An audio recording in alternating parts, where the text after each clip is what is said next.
Bonjour et bienvenue sur les racontines de Nathalie.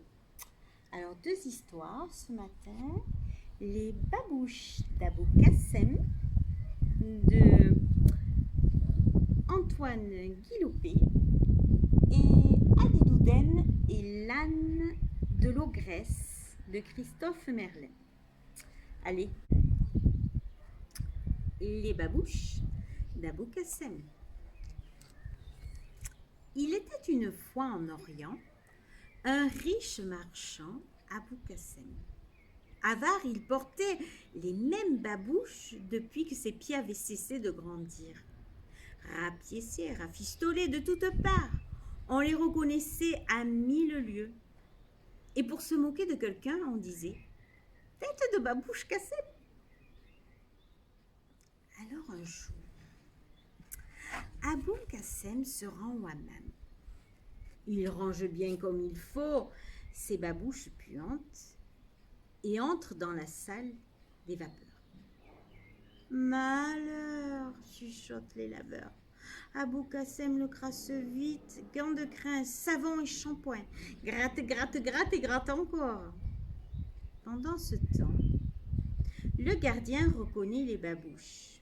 Burk, vite, cachons-les, car le grand sultan est là.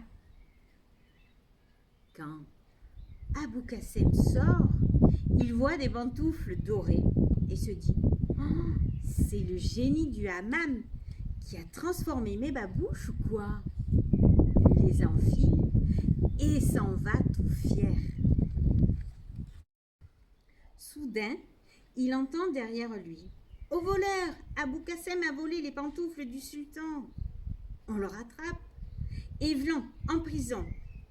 Et ses babouches avec. Il paye très cher pour sortir. En chemin, il s'arrache la barbe. Misère de babouches, elles m'ont ruiné. Je les jette.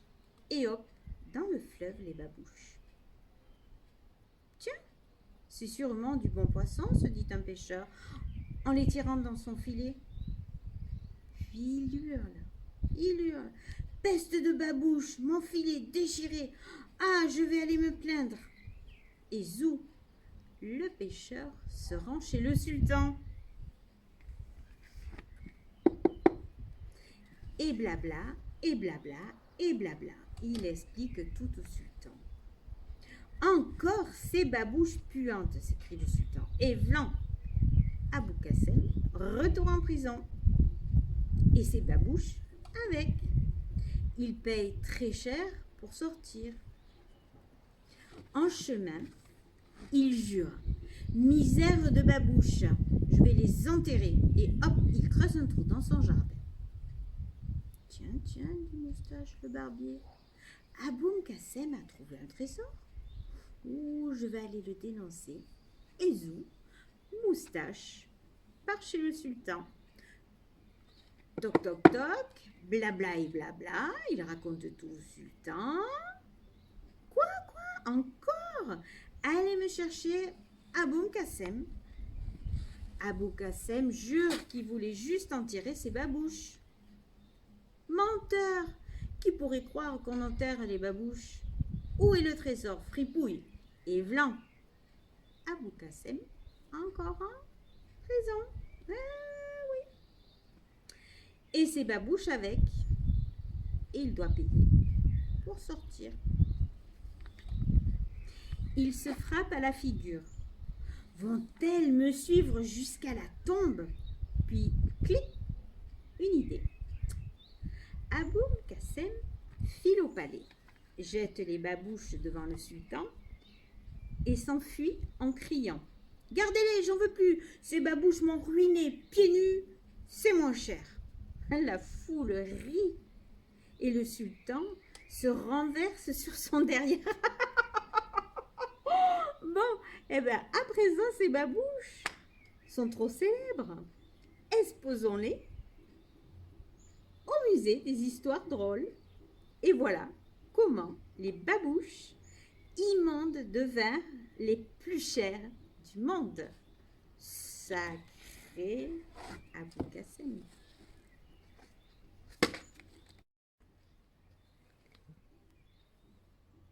Coucou les loulous. Écoutez. On est en train d'enregistrer les racontines de Nathalie. Écoutez. Entendez-vous les tam-tams?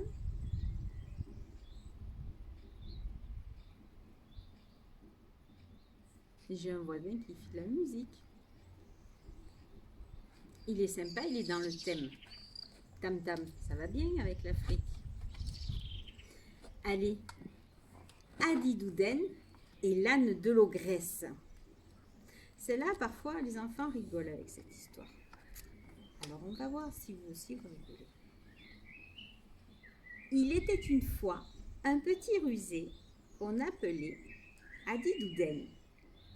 Il n'avait de cesse de narguer l'ogresse en lui empruntant son âne dès qu'elle avait le dos tourné. Il gambadait toute la journée à travers les champs. Dès qu'il la voyait, il se sauvait. Et furieuse, l'ogresse le poursuivait, mais n'arrivait jamais à l'attraper. Plus rapide, Adi Douden lui échappait et s'enfermait dans sa maison en fer. L'ogresse en pleurait de rage. « Ah, si je pouvais mettre la main sur ce schnappant qui fatigue mon âne, je le mettrais dans la marmite et j'en ferais un couscous. » Et voilà que Madame Hyène passa par là. « Bonjour, ogresse, pourquoi pleures-tu? C'est Adi Douden qui te cause du chagrin. Tu vois bien, si quelqu'un pouvait m'aider à l'attraper, je le récompenserais. C'est simple, il n'y a pas mieux que la moelle de la queue d'une hyène pour coller Adi Douden sur le dos de l'âne. Ainsi, tu pourras t'en emparer. » L'ogresse l'observa, un sourire en coin. Au lieu de récompenser son ami, elle lui lança. « Merci du conseil. Et puisque tu es là, je vais me servir de ta queue. » Dame Hyène se débattit comme elle put, mais l'ogresse lui coupa net la queue. Aïe, aïe! C'est d'ailleurs depuis cette époque que les hyènes n'ont plus de queue, dit-on. Enfin, bref. Elle badigeonna le dos de l'âne avec de la moelle de la queue de Dame Hyène, puis se frotta les mains et se dit « Je vais mettre mon âne devant la porte de Adi Douden. Je me cacherai derrière sa maison et dès qu'il sera collé, je me jetterai sur lui et je n'en ferai qu'une bouchée. » Elle était tellement pressée que, afin d'aller plus vite, elle grimpa elle-même sur le dos de l'âne. Et l'âne trotta. Une fois arrivée, elle voulut descendre, mais n'y parvint pas. Elle était quoi les loulous? Elle était collée, eh oui. Adi Douden, qui regardait par le trou de la serrure, riait, mais riait. Et l'ogresse, elle pestait, une fois de plus. L'ogresse était victime de sa stupidité. Et Adi Douden, le rusé, continua à la narguer. Je le sais, parce qu'il m'a tout raconté. Coquin, cet Adi Douden, hein? Voilà mes loulous, je vous souhaite une belle journée et vous dis à bientôt sur les racontines de Nathalie. Bisous.